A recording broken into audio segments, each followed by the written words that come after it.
cannot try to really keep up with all of these events, for it will keep you in either fear, lunacy, or apathy. So instead, let us overstand the worldview behind all events combined. Whether Albert Pike said so or not, the fact still remains true that they are using the Hegelian dialectic of playing both ends against the middle and pitting Vatican-created extremist Islamism against Catholicized Christianism and institutional Zionism in an effort to wipe out the old world system. The old world system includes all of the so-called Abrahamic or patriarchal major religions. This deceptive use of using one hand to cut off the other is indeed exemplified that we've heard in the breaking news of late. Just because it's the information age and more information is available does not mean that more truth is available. The information age also affords more chances for the elite to scrub long-held beliefs by putting out misinformation packaged as new information or relitigated ideas. From what we have studied from years of seeking the secret of the hidden Luciferian brotherhood that controls all three major religions from the top down, the agenda of creating a one-world religion seems to be more than a conspiracy theory. The Abrahamic religions, as portrayed by mainstream media, pop culture, and even by way of the prayers and vice prayers, have been vilified and declared not only obsolete, but to be the root of all evil found in history throughout the ages, coming to a head in the 20th and now 21st centuries. Time's up for the patriarchal norms in society, whether or not their removal or upheaval causes the structure of society to lose balance. So much of patriarchy, including patriotism, is founded by the idea that a Father God who supernaturally, rather than carnally, created man, intended for him to lead. That idea, as well as natural gender assignment, is under attack in the New Age, in accordance with the diminishing of the importance of manhood and an intolerance for its ways, both right and wrong. There's an increase in females assuming roles that not only used to be assigned to men, and in many cases, logically so, but the ways that women are being portrayed in media once designed for and advertised to young men are vastly different and mostly masculine. Even Marvel's Captain Marvel and the Endgame movies, the last two in the series, exhibit this idea, largely to a young and impressionable audience of girls and at one time mostly boys. All of these things are ways to create a society that will eagerly discard the old world idea of a heavenly Father as Most High God, and will incrementally and subconsciously cause everyone to accept the ancient, fallen angel seeded ideal of a fairy queen mother goddess, which appeals to a generation that thinks with its phones. They believe they can forego experience, practical application, wisdom from living elders, and a personal relationship with the Almighty of their biblical ancestors. And they believe that instead they can imaginatively wing it in true fallen angel fashion.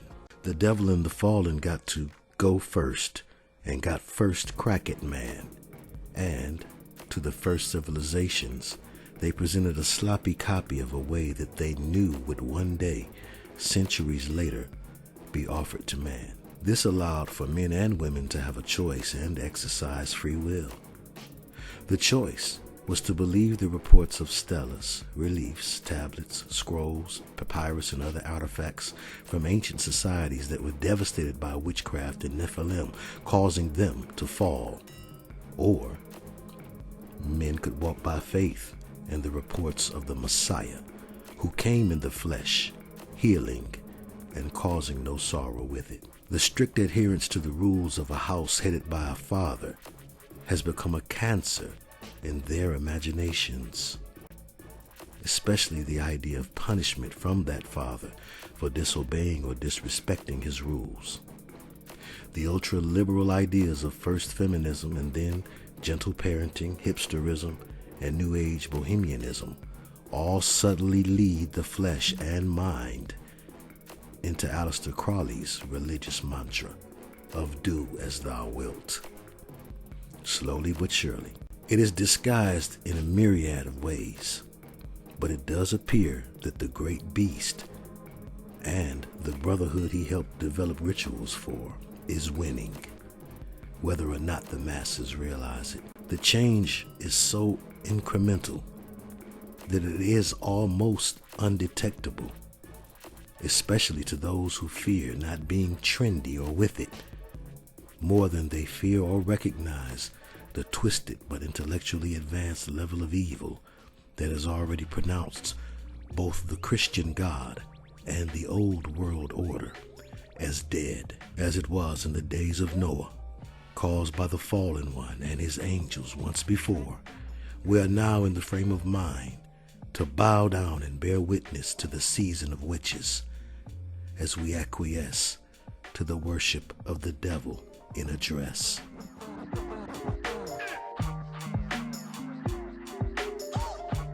You created your own sound.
He was so decrepit.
Would you care to join my following? No, sir.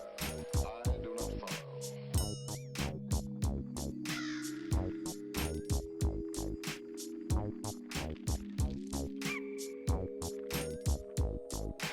This is an outrage. You hear an outrage. Nothing on earth will move me from this stage.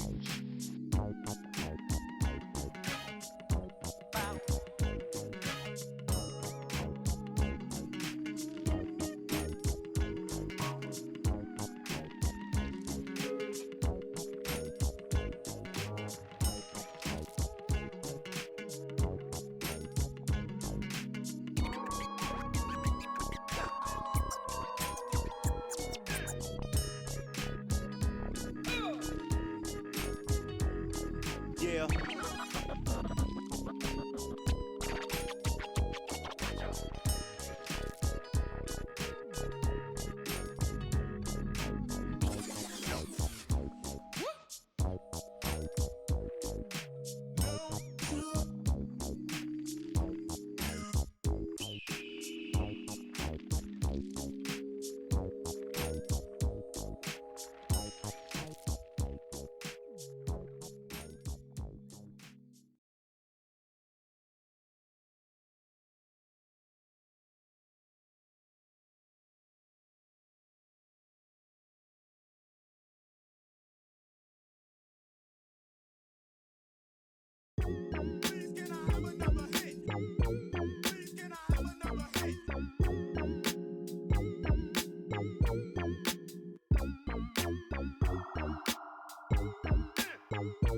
Check it out.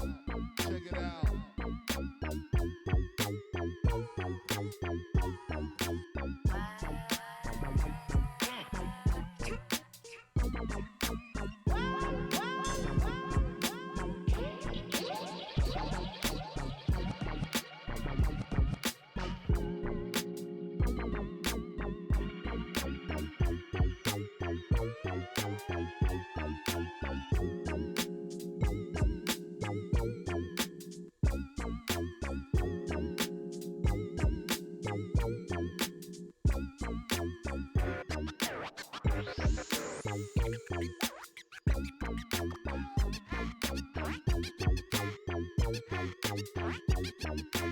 It was so decrepit. It was so decrepit.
The secret of the ruling secret societies is that they worship Satan and his fallen angels.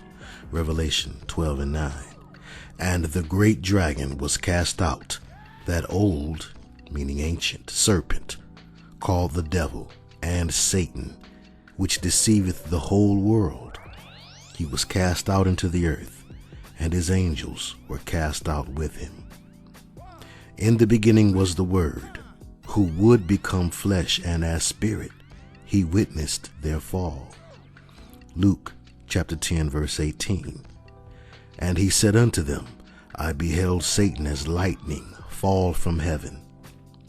The Messiah was referencing Isaiah 14 and 12, which he inspired by his Spirit in alignment with John 14 and 26 and Jeremiah 33 and 3. How art thou fallen from heaven, O Lucifer, son of the morning? Venus, a QMG disguise used to seduce the empire of Rome. How art thou cut down to the ground, which didst weaken the nations?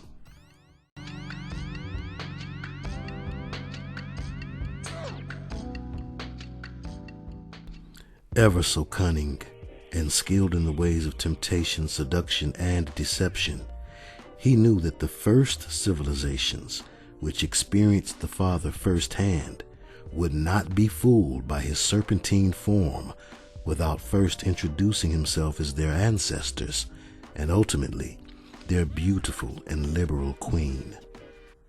Their pride and rebelliousness drew them to this seductive image, and Satan and crew ensured that men would be drunk with power by creating monarchies and sowing discord among them through designating a royal priesthood of his own, which reaped what appeared to be the benefits of serving him, but at a high cost, unknown to most of the people. This class would serve as his chosen children and became a secret brotherhood of the serpent seed, to whom he revealed himself in true form once they were drawn in and compromised, hence the need for degrees. In his form as the Queen Mother Goddess, QMG, he acted as a priestess whore and caused men to defile themselves with spirits and each other. This is the origin of the use of the term spirits to describe intoxicants. The fallen also provided men with sexual perversions and the sorcery of pharmakia as sport to muddy their minds and further cloud their already impaired thinking.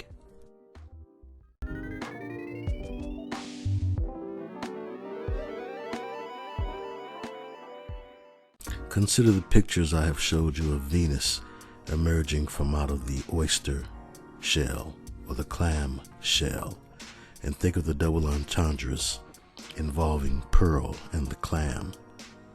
Well, as this QMG, or Queen Mother Goddess, he approached civilizations around the world by way of their coasts, which many depended upon for trade, travel, food, and water.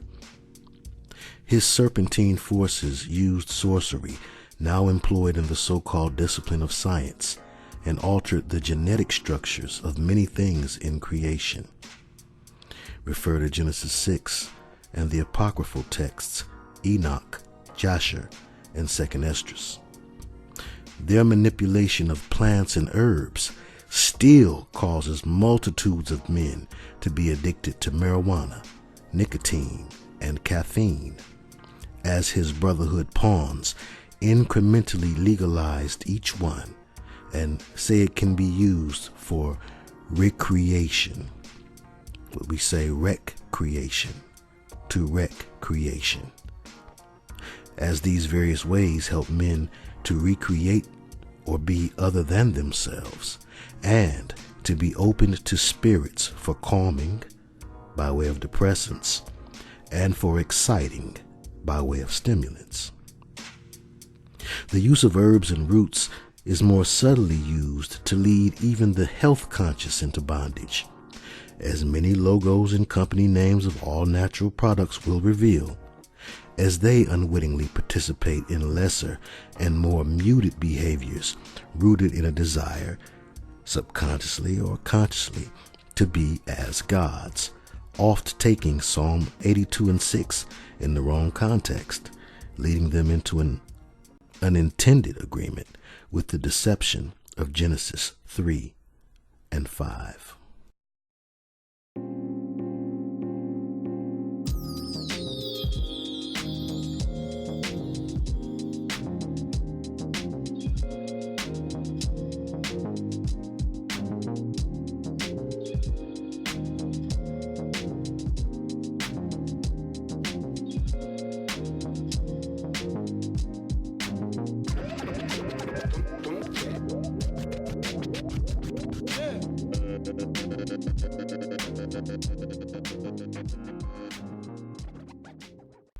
True to this concept is the Starbucks logo, a subtle but definite nod to the Queen Mother Goddess deception aforementioned. The devil enjoys a duping delight in revealing himself to men and then arrogantly being able to accuse them by proclaiming to the Father that he labeled a thing as belonging to him and his angels. Our people perish for a lack of spiritual knowledge of the truth. Hosea chapter 4 verse 6.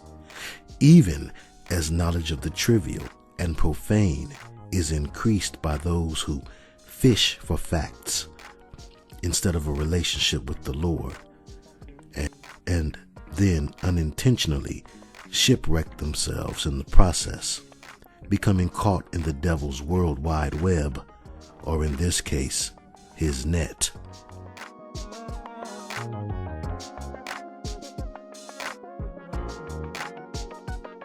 These are strange times when much is unknowingly still being done in honor of this Queen Mother Goddess and this particular season that, according to astrologers, she has dominion over. So you will constantly see news stories that will center around explosiveness, blood, sexuality, and things having to do with religion.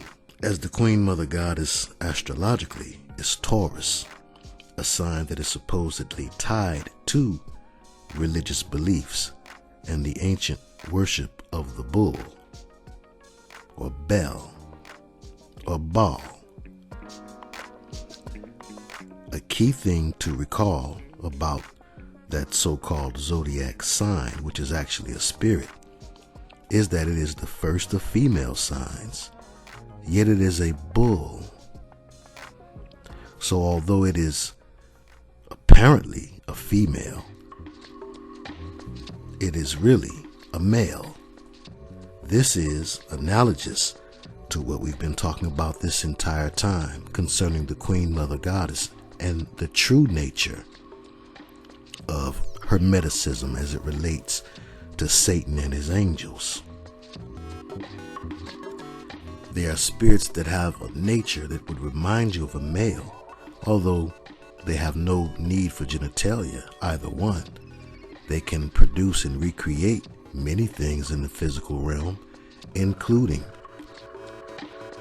the appearance of a physically attractive male or female, and they use the disguise of female in order to seduce mankind and draw him in, rather than reveal their aggressive and more masculine nature. They've done this for a long time.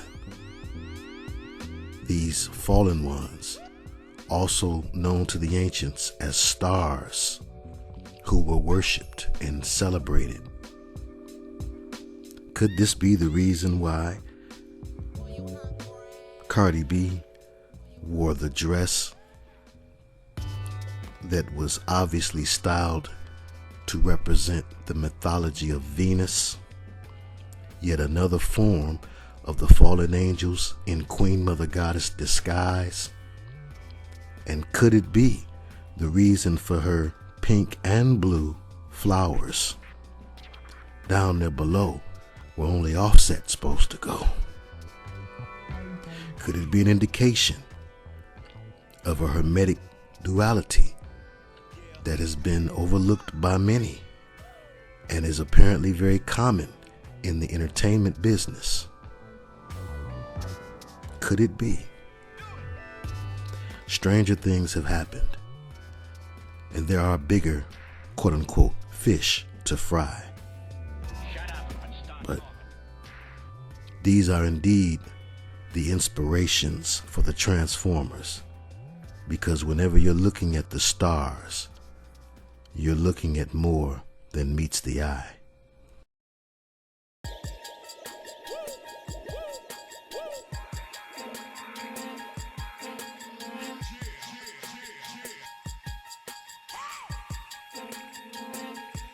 don't know what was going on. This was like a pretty big piece, and then it went back here. So the piece of shrapnel went in your leg and then came out the other side? Yeah. What were you thinking then? Did it hurt? In the first place, when there was like gushing blood, I didn't even feel it. And then after like they wiped it and then like the blood was off and it was like, it felt like I had the giantest bruise ever. It was just hurting bad.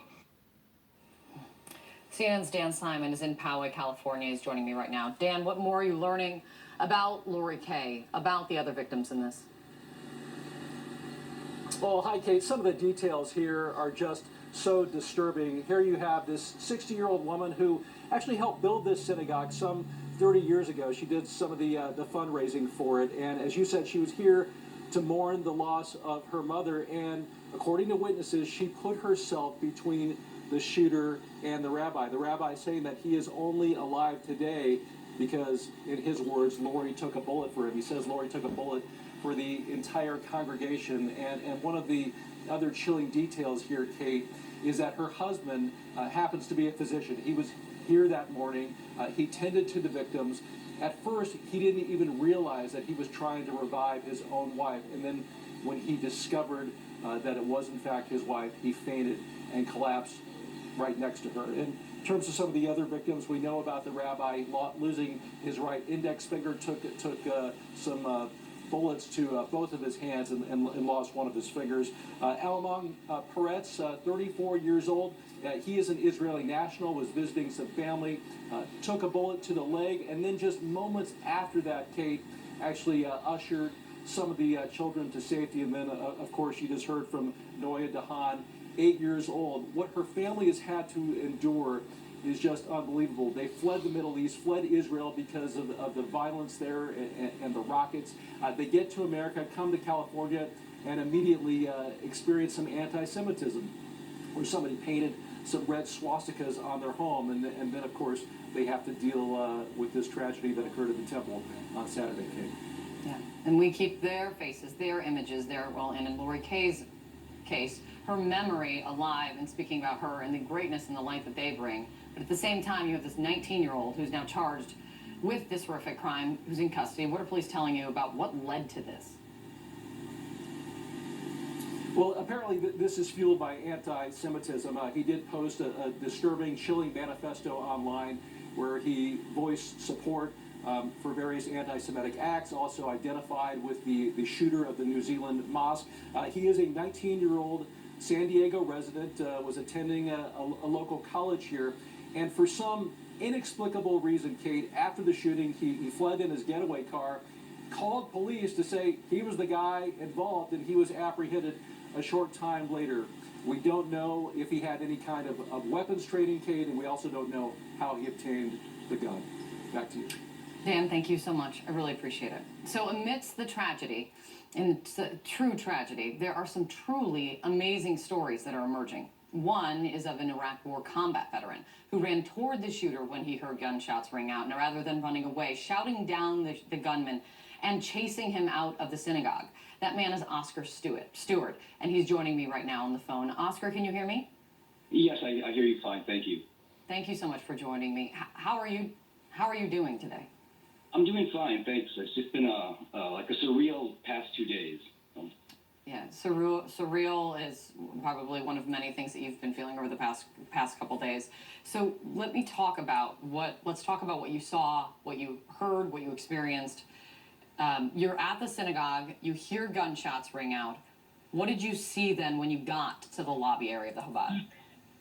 So what happened was I was in the back of the synagogue. I don't normally stand in the back. I usually sit in the front row, but for some reason I was in the back. I hear the gunshot. I knew what gunshots were, and immediately I get up to run away.